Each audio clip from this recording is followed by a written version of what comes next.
Show previews చూడాలనుకుంటున్నారా? Latest episode చూడాలనుకుంటున్నారా? Star interviews చూడాలనుకుంటున్నారా? మరెన్నో మీకోసం వెంటనే ZEE5 యాప్ ని డౌన్లోడ్ చేసుకోండి.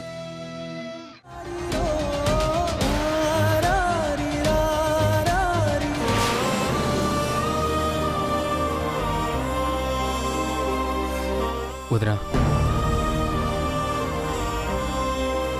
నిన్ను రమ్మంటున్నారా?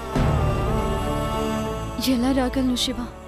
అన్నయ్యని దొంగ అని సంకెళ్ళు వేస్తుంటే చూస్తున్న మొహం ఎలా చూపించగలను? ఇంట్లో ఏర్పడిన కలతల్ని చెరిపేసి గీతని తుడిచేసి మళ్ళీ అందరినీ ఒకటి చేయాలనుకున్నాను. అది జరగలేదు. అంతలోనే అన్నయ్య పైన దొంగ అనే నింద. ఆ రాత్రి అన్నయ్య ఇంటికి వెళ్ళిపోతుంటే సరే అన్న పోయిండేది. అనవసరంగా ఇక్కడే ఉండమని చెప్పి వాడిపై ఈ నింద పడ్డానికి ఒక రకంగా నేనే కారణమయ్యాను. తప్పు చేయకపోయినా ఎలాగోలా ఆ డబ్బు తెచ్చి అప్పగించి వాడి చేతికి సంకెళ్ళు పడకుండా చేద్దామన్నా మా వాళ్ళకంత స్తోమత లేదు.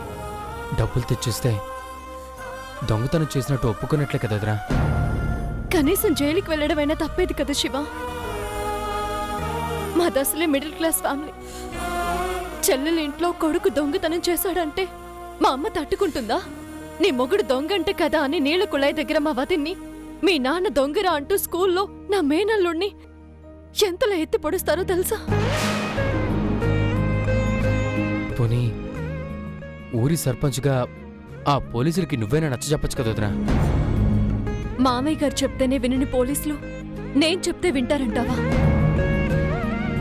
ఏం చేయాలో పాలుపోవడం లేదు శివ. ఈ టెన్షన్లో ఆలోచన రావడం లేదు.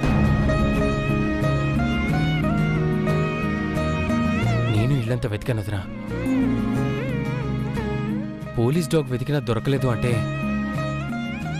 ఆ డబ్బుని వీళ్ళు ఇల్లు కూడా దాటించేసి ఉంటారేమో వదినా. లేదు శివ, డబ్బైతే ఇల్లు దాటలేదు. ఇంట్లో దాచుంటే మనకి తెలియకపోయినా వచ్చిన పోలీస్ డాగ్ అని కనిపెట్టుండేది కదా.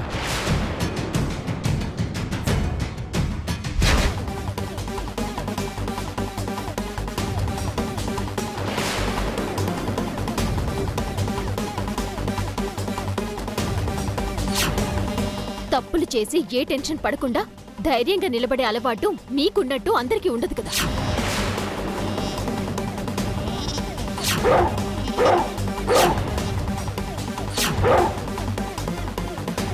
శివ, వదినా, ఒకసారి నాతో రా.